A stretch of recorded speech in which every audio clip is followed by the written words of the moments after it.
Welcome to today topic. ముహూర్తం ముడిపడింది, ఊహాగానాలకు తెరపడింది. తెలంగాణ ముఖ్యమంత్రి కేసీఆర్ కొత్తగా 10 మందితో తన మంత్రివర్గాన్ని విస్తరించారు. ఇందులో హరీష్ రావుకు చోటు దక్కలేదు. పార్టీ వర్కింగ్ ప్రెసిడెంట్ గా ఉన్న కేటీఆర్ని కూడా క్యాబినెట్ లోకి తీసుకోలేదు. మహిళలకు ఈసారి కూడా అవకాశం రాలేదు. పాత కొత్త మేలు కలయికగా కూర్పు కనిపిస్తుంది.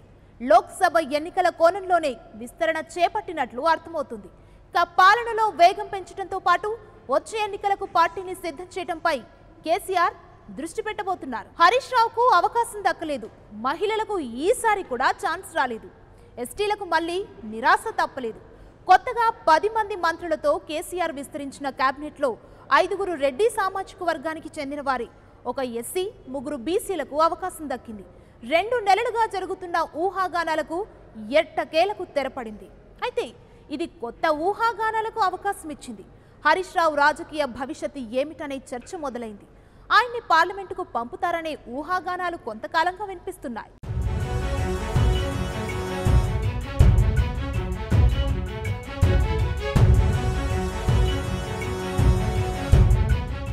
రెండోసారి ముఖ్యమంత్రిగా ప్రమాణ స్వీకారం చేసిన 2 నెలలకు తెలంగాణ సీఎం కేసీఆర్ తన మంత్రివర్గాన్ని విస్తరించారు. 10 మందిని కేబినెట్లోకి తీసుకున్నారు. వీరిలో 4 పాతవారు, 6 కొత్తవారు.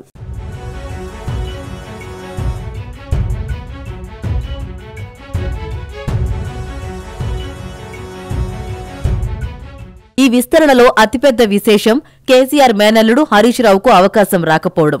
తెలంగాణ తొలి మంత్రివర్గంలో కీలకమైన నీటిపారుదల శాఖ మంత్రిగా ఆయన కీలక పాత్ర పోషించారు. కేసీఆర్ తనయుడు కేటీఆర్ తర్వాత అత్యంత ప్రాధాన్యం లభించింది హరీష్కే. ఈసారి మాత్రం ఆయనకు మంత్రి పదవి దక్కలేదు. కేటీఆర్ను కూడా మంత్రివర్గంలోకి తీసుకోకపోయినా ఇప్పటికే ఆయనకు పార్టీ వర్కింగ్ ప్రెసిడెంట్ బాధ్యతలు అప్పగించారు. కాబట్టి ఆయనకు మంత్రి పదవి ఇవ్వకపోవచ్చని మొదట్నుంచి చాలామంది భావించారు. హరీష్ విషయమే చర్చనీయాంశంగా మారింది.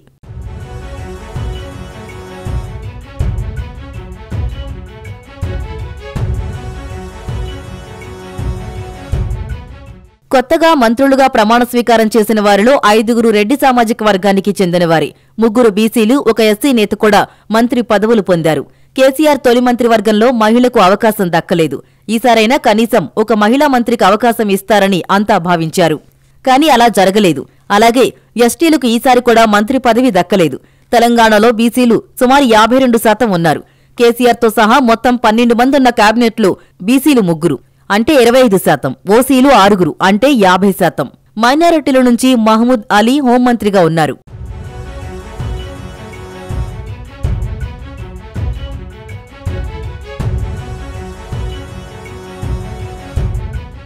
లోక్సభ ఎన్నికల తర్వాత మరో 6కి మంత్రి పదవి లభించే అవకాశం ఉంది. అప్పుడు మరింత సామాజిక సమతూకం పాటించే అవకాశం ఉందని భావిస్తున్నారు.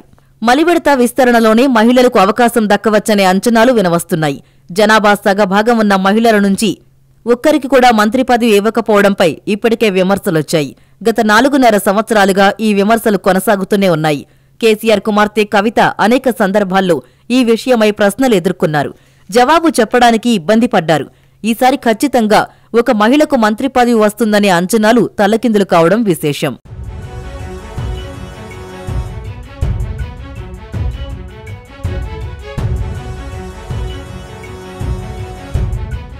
పాత మంత్రుల్లో ఈటెల రాజేందర్, జగదీష్ రెడ్డి, తలసాని శ్రీనివాస్ యాదవ్, ఇంద్రకరణ్ రెడ్డికి మాత్రమే మరోసారి అవకాశం దక్కింది. కేసీఆర్కు విధేయులుగా, ఆయన అంచనాలకు అనుగుణంగా పనిచేసిన వారిగా గుర్తింపు పొందడం వీరికి కలిసొచ్చిందంటున్నారు. మొదటి మంత్రివర్గంలోని అత్యంత సీనియర్లు కడియం శ్రీహరి, నాయని నరసింహారెడ్డి వంటి వారికి కూడా ఈసారి ఛాన్స్ రాలేదు. ఎమ్మెల్సీలకు కూడా అవకాశం ఇస్తారనే ప్రచారం జరిగినా అది అబద్దమే అని తేలిపోయింది. పెద్ద సంఖ్యలో ఎమ్మెల్యేలు గెలిచిన సమయంలో ఎమ్మెల్సీలకు మంత్రి పదవులు ఇవ్వరాదని కేసీఆర్ భావించినట్టు తెలుస్తోంది. అందుకే కడియం, నాయనులకు ఛాన్స్ రాలేదని స్పష్టమవుతోంది. మహమూద్ అలీ మాత్రమే ఎమ్మెల్సీగా ఉన్నారు.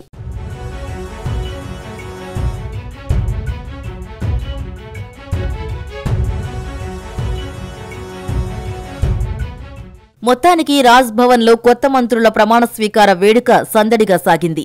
మంత్రివర్గంలో చేరకపోయినా కేటీఆర్, హరీష్ రావు ప్రధాన ఆకర్షణ అయ్యారు.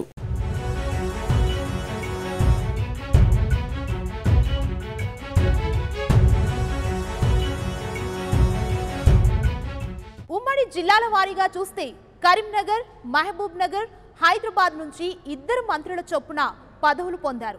ఖమ్మం జిల్లాకు ప్రాతినిధ్యం లభించలేదు. ఆ జిల్లాలో టీఆర్ఎస్కి ఒకే ఎమ్మెల్యే ఉన్నారు. ఉమ్మడి మెదక్ జిల్లా నుంచి కేసీఆర్ మినహా మరో మంత్రికి అవకాశం రాలేదు. హరీష్ రావుకు నిరాశ తప్పలేదు. పద్మా దేవేందర్ రెడ్డి మరికొంది పేర్లు వినిపించినా ఈసారి మాత్రం వాళ్లకు ఛాన్స్ రాలేదు. మలివిడత విస్తరణ కోసం వీరంతా ఎదురు చూడక తప్పదు.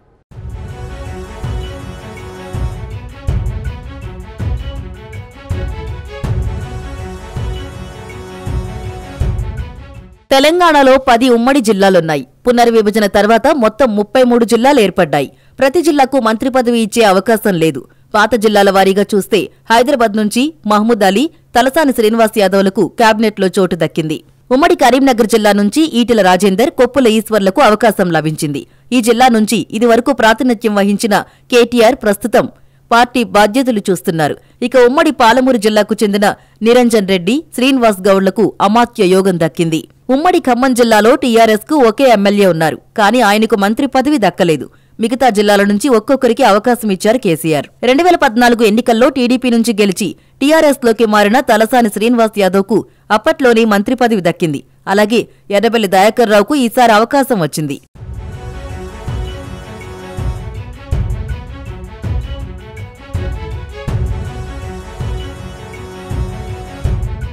టీఆర్ఎస్ ఆవిర్భావం నుంచి ఉత్తర తెలంగాణ ఆ పార్టీకి పెట్టని కోటలా ఉండేది.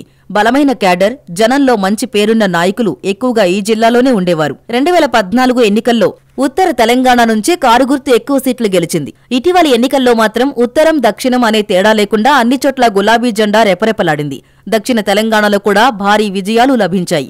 మొత్తం మీద ఉమ్మడి ఖమ్మం జిల్లాలోనే టీఆర్ఎస్ కు ఎన్నికల ఫలితాలు నిరాశ కలిగించాయి. మొత్తం మీద ఇదే సరళి కొనసాగితే రాబోయే లోక్సభ ఎన్నికల్లో 16 సీట్లను గెలుస్తామని, అదే లక్ష్యమని వర్కింగ్ ప్రెసిడెంట్ కేటీఆర్ ఇదివరకే ప్రకటించారు. ఆ దిశగా కసరత్తు కూడా మొదలుపెట్టారు.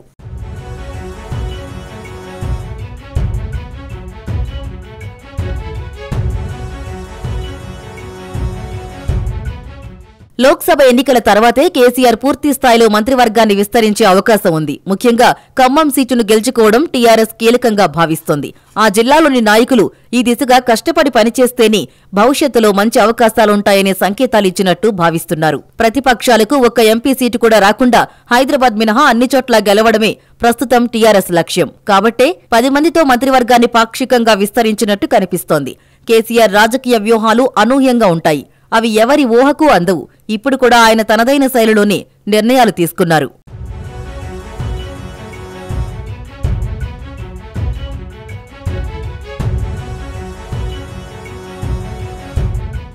కొత్త మంత్రుల జాబితాలో 10 మంది పేర్లున్నాయి. వీటికంటే ఈ జాబితాలో కనిపించని ఒక పేరు గురించి ఎక్కువగా చర్చ జరుగుతుంది. హరీష్ రావు సంగతి ఏంటి? ఆయనకు మలివిడతలో అవకాశం ఇస్తారా? లోక్సభ ఎన్నికల్లో పోటీకి దింపుతారా? లేక అదేమీ లేకుండా ఖాళీగా ఉంచుతారా అనే చర్చ జరుగుతుంది. వీలైనంత త్వరగా కేటీఆర్ని ముఖ్యమంత్రిని చేయాలని కేసీఆర్ భావిస్తున్నారనే ఊహాగానాలు చాలా కాలంగా వినిపిస్తున్నాయి. అందుకే హరీష్ రావును పక్కన పెట్టారనే ప్రచారం జరుగుతుంది. ఇవన్నీ నిజమా కాదా అనేది మాత్రం ప్రస్తుతానికి సస్పెన్సే.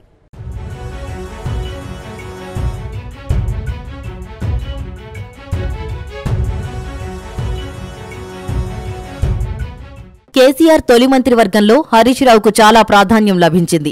నీటిపారుదల శాఖ మంత్రిగా కాళేశ్వరం ప్రాజెక్టు నిర్మాణానికి కృషి చేస్తున్న వ్యక్తిగా ఆయన ఖ్యాతి పొందారు. పార్టీకి అనుకోని సవాళ్లు ఎదురైనప్పుడు, సమస్యలొచ్చినప్పుడు పరిష్కరిస్తూ ట్రబుల్ షూటర్గా పేరు పొందారు. మొన్నటి ఎన్నికల్లో గజ్వేల్ నుంచి కేసీఆర్ను మళ్లీ గెలిపించే బాధ్యతను కూడా హరీష్కే అప్పగించారు. మంత్రులు ఎంతమందున్నా కేటీఆర్, హరీష్లే చక్రం తిప్పేవారు. ప్రభుత్వ పనులు, పార్టీ వ్యవహారాలు అన్నింటిలోనూ వీరిద్దరిదే హవా కనిపించేది.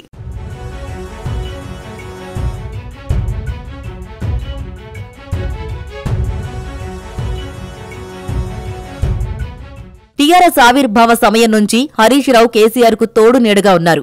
అప్పటికీ కేటీఆర్ ఇంకా పూర్తిగా పార్టీ వ్యవహారాల్లో పాలు పంచుకోలేదు. 2004లో కేసీఆర్ లోక్సభకు ఎన్నికైన తర్వాత సిద్దిపేట శాసనసభ్యత్వానికి రాజీనామా చేశారు. తన మేనల్లుడు హరీష్ రావును ఏరికోరి సిద్దిపేట అభ్యర్థిగా పోటీకి దింపారు. ఆ ఎన్నికల్లో హరీష్ రావు ఘన విజయం సాధించారు. అప్పట్నుంచి ఇటీవలి అసెంబ్లీ ఎన్నికల వరకు హరీష్ సిద్దిపేట నుంచి వరుసగా విజయాలు సాధించారు. మొన్నటి ఎన్నికల్లో 1,00,000 ఓట్లకు పైగా మెజారిటీతో గెలిచి సంచలనం సృష్టించారు. కేసీఆర్ కరీంనగర్ ఎంపీగా ఉన్నప్పుడు రాజీనామా చేసి ఉప ఎన్నికల్లో పోటీ చేశారు. అప్పుడు తన మేనమామ తరపున ఎన్నికల వ్యవహారాలను చూసిన వ్యక్తి హరీష్ రావే. 7 అసెంబ్లీ సెగ్మెంట్లలో ఎలక్షన్ మేనేజ్మెంట్ బాధ్యతలు హరీష్ సమర్థంగా నిర్వర్తించారని మెప్పు పొందారు. ఆ తర్వాత కూడా అనేక సందర్భాల్లో కీలక బాధ్యతల్ని ఆయనకే అప్పగించారు. ఉద్యమంలో కూడా చురుగ్గా పాల్గొన్నారు. కేసీఆర్ తర్వాత అంతటి ఫాలోయింగ్ సంపాదించారు.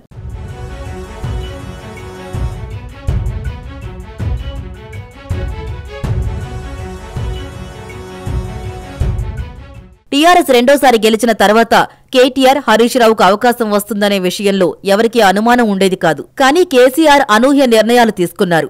కేటీఆర్ కు పార్టీ కార్యనిర్వాహక అధ్యక్షుడి పదవిని అప్పగించారు. తన తర్వాత పార్టీకి కర్త కర్మ క్రియ కేటీఆరే కావాలనేది కేసీఆర్ వ్యూహమని పరిశీలకులు అప్పుడే అభిప్రాయం వెల్లడించారు. కొంతకాలం పాటు కేటీఆర్ కు మంత్రి పదవి ఇచ్చే అవకాశం లేదని ఆనాడే నిర్ధారణ అయింది. మరి హరీష్ రావు సంగతేంటి? కేసీఆర్ లోక్సభకు పోటీ చేయాలని భావిస్తున్నారని, హరీష్ ను కూడా పార్లమెంటుకు పంపే ఆలోచనలో ఉన్నారని ఊహాగానాలొచ్చాయి. రాష్ట్ర స్థాయిలో కేటీఆర్కి ఎలాంటి పోటీ లేకుండా హరీష్ ను ఢిల్లీ పంపడం ఖాయమనే వార్తలు కూడా వచ్చాయి. మంత్రివర్గ విస్తరణలో హరీష్ కి చోటు దక్కకపోవడంతో ఆయన్ని పార్లమెంటుకు పంపుతారా, లేక అదేమీ లేకుండా ఖాళీగా ఉంచుతారా అనే చర్చ జరుగుతోంది.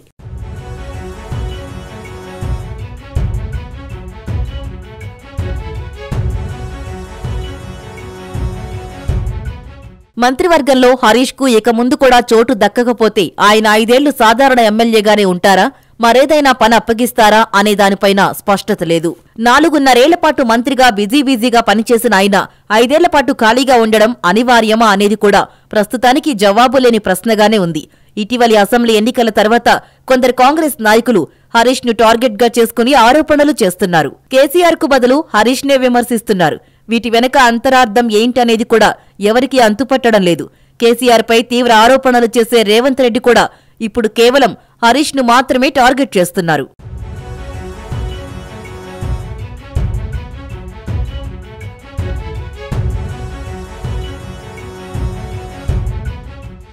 అసెంబ్లీ ఎన్నికల్లో తన పార్టీని మరోసారి గెలిపించిన కేసీఆర్ వచ్చే లోక్సభ ఎన్నికల్లో అత్యధిక సీట్లను గెలవటానికి వ్యూహరచన చేస్తున్నారు. అందుకే మంత్రివర్గ విస్తరణ ఆలస్యమైందని పార్టీ నేతలు చెబుతున్నారు. పాత కొత్త మేలు కలయికగా చేసిన మంత్రివర్గ కూర్పు వెనుక లోక్సభ ఎన్నికల కోణం ఉందంటున్నారు. మరికొందరు ఆశావాహులకు అవకాశం ఇవ్వటానికి కారణం లోక్సభ ఎన్నికల్లో సత్తాను చాటాలనే సంకేతమే అని భావిస్తున్నారు. ఖమ్మం ఎమ్మెల్యే పువ్వాడ అజయ్కి కూడా ఇదే సందేశం ఇచ్చినట్లు కనిపిస్తోంది.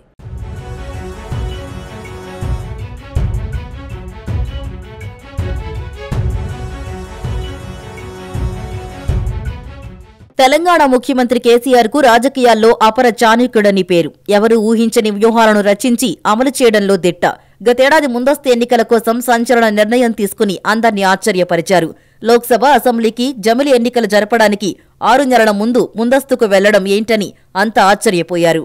రాజకీయంగా ఎలాంటి సవాళ్లూ లేవు. కేసీఆర్కు ఇబ్బంది కలిగించే స్థాయిలో ప్రతిపక్షాలు బలంగా లేవు. ఏ రకంగా చూసినా ఎదురులేని ముఖ్యమంత్రిగా ఉన్నారు.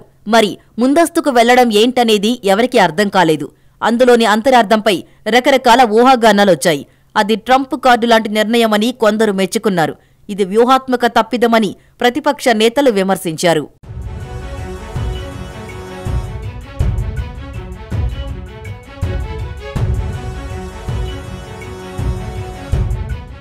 ఎవరు ఎలాంటి వాదనలు చేసినా, విమర్శలొచ్చినా కేసీఆర్ తన నిర్ణయానికి కట్టుబడున్నారు. ఎన్నికలు ముగిసే వరకు ఆపద్ధర్మ ముఖ్యమంత్రిగా ఉండడానికి సిద్ధపడ్డారు. అసెంబ్లీ రద్దయ్యేలోగా తీసుకోవాల్సిన నిర్ణయాలు, ప్రకటించాల్సిన తాయిలాలన్నీ సరిచూసుకుని ముందడుగు వేశారు. ఆయన సిఫారసుకు గవర్నర్ వెంటనే ఆమోదముద్ర వేయడంతో అసెంబ్లీ రద్దయింది.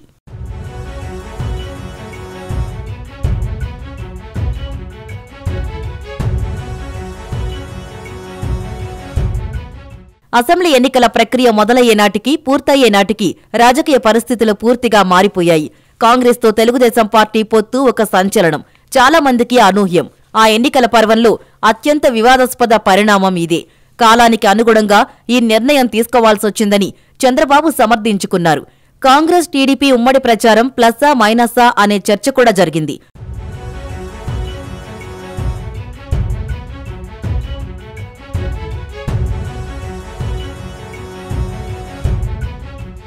ముందస్తు ఎన్నికల గతిని ఊహించని మలుపు తిప్పింది చంద్రబాబు రంగప్రవేశం. కాంగ్రెస్తో టీడీపీ పొత్తే ఆశ్చర్యం అంటే చంద్రబాబు ముమ్మరంగా ప్రచారం చేయడం కీలక పరిణామం. రాహుల్ గాంధీతో కలిసి తాను విడిగా కూడా బాబు కొన్ని రోజుల పాటు తెలంగాణలో ఎన్నికల ప్రచారం, ముఖ్యంగా ఆంధ్ర ప్రాంతం నుంచి వచ్చి స్థిరపడిన వారు ఎక్కువగా ఉన్న నియోజకవర్గాలపై ఆయన దృష్టి పెట్టారు. ఇదే ఎన్నికల ప్రచార సరళిని పూర్తిగా మార్చేసింది.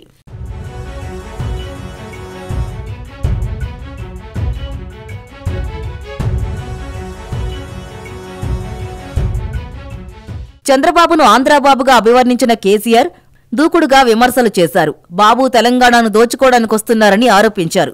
కాంగ్రెస్ టీడీపీ గెలిస్తే తెలంగాణకు నీళ్లు రాకుండా బాబు అడ్డుపడతారని అన్నారు. ఇప్పటికే తెలంగాణ ప్రాజెక్టులకు వ్యతిరేకంగా ఆయన కేంద్రానికి లేఖలు రాశారని చెప్పారు. తెలంగాణలో చంద్రబాబుకు పెత్తనమిస్తే మళ్లీ ఆంధ్ర పాలనలోకి వెళ్తామన్నారు. ఇది ప్రజలపై ప్రభావం చూపింది. అమరావతిలో ఉండాల్సిన బాబుకు తెలంగాణలో ఏం పనంటూ టీఆర్ఎస్ నేతలు కూడా ప్రశ్నల వర్షం కురిపించారు. గల్లీ గల్లీలో ఇదే ప్రచారం చేశారు. కాళేశ్వరం కావాలా, శనేశ్వరం కావాలా అనే ప్రశ్న ప్రజల్ని ఆలోచింపచేసింది. చివరకు టీఆర్ఎస్ ఘన విజయం సాధించింది. ఏకంగా 88 సీట్లను గెలుచుకుంది. కాంగ్రెస్కు 19 సీట్లు మాత్రమే వచ్చాయి. టీడీపీ 2 సీట్లకే పరిమితమైంది. ఎంఐఎం 7 సీట్లను గెలుచుకుంది. బీజేపీ బలం 5 నుంచి 1 సీటుకు పడిపోయింది.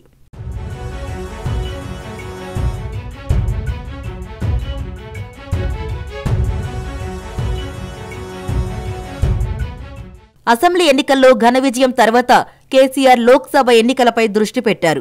రాష్ట్రంలో అధికారంలోకి వచ్చారు కాబట్టి ఇక ఆ విషయంలో ఆయనకు టెన్షన్ లేదు.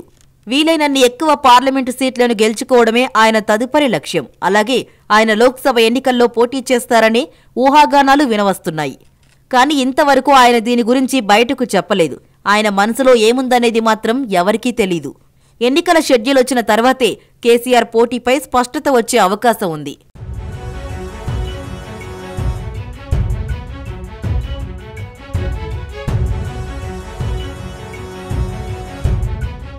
కేసీఆర్ రెండోసారి ముఖ్యమంత్రిగా ప్రమాణ స్వీకారం చేసిన తర్వాత 2 నెలల పాటు మంత్రులు లేకుండా పాలన సాగించడంపై విపక్ష నేతల నుంచి విమర్శలొచ్చాయి. మంత్రులు లేకపోతే పరిపాలన కుంటుపడుతుందని ప్రతిపక్ష నేతలు విమర్శిస్తున్నా కేసీఆర్ మాత్రం తొందరపడలేదు. మంత్రివర్గ విస్తరణ కోసం ఆచితూచి నిర్ణయం తీసుకున్నారు. తాను అనుకున్న ప్రకారమే మంత్రివర్గ కూర్పు కుదిరిన తర్వాతే విస్తరణ చేపట్టారు. ఇక లోక్సభ ఎన్నికలకు పార్టీని సమాయత్తం చేయడానికి ఆయన వ్యూహాత్మకంగా అడుగులు వేయబోతున్నారు.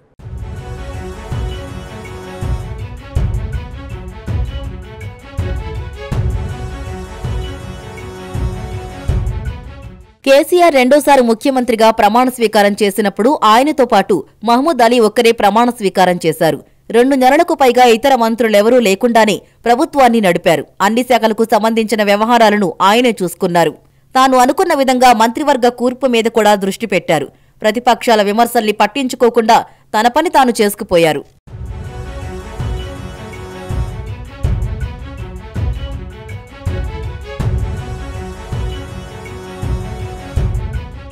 ఇప్పుడు మంత్రివర్గ విస్తరణ పూర్తయింది కాబట్టి లోక్సభ ఎన్నికలకు పార్టీ శ్రేణుల్ని సమాయత్తం చేయడానికి ఆయన వ్యూహాత్మకంగా పనిచేయడం ఖాయం.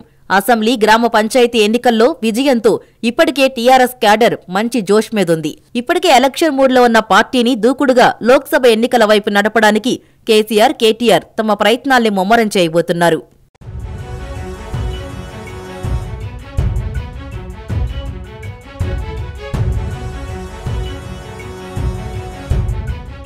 మంత్రులుగా ప్రమాణ స్వీకారం చేసిన వారు తమ జిల్లాల్లో సంబంధిత లోక్సభ నియోజకవర్గాల్లో పార్టీ అభ్యర్థుల్ని గెలిపించడానికి స్కెచ్ వేయాల్సుంటుంది.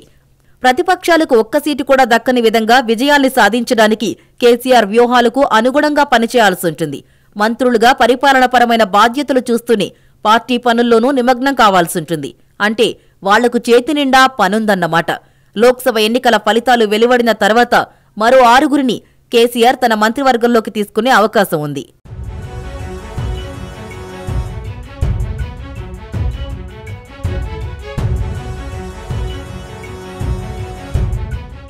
ఎప్పుడెప్పుడా అని ఎదురు చూసిన మంత్రివర్గ విస్తరణ పూర్తయింది. కొత్తగా మంత్రులు తమ శాఖల మీద పట్టు సాధించడానికి ప్రయత్నించడం మొదటి పని. లోక్సభ ఎన్నికల్లో పార్టీని గెలిపించడం వారి మీదున్న మరో బాధ్యత. ఆ దిశగా కేసీఆర్ రచించే వ్యూహాలు కూడా అనూహ్యంగానే ఉంటాయనటంలో అనుమానం లేదు.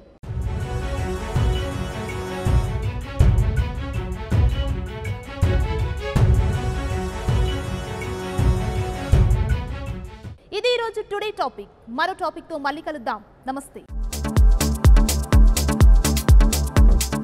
Hello, this is your Nandu. Please do subscribe to New Waves Media. ఇలాంటి మరిన్ని మంచి వీడియోలు కావాలని కోరుకుంటున్నారా? అయితే పక్కనే ఉన్న గంట సింబల్ను క్లిక్ చేయండి.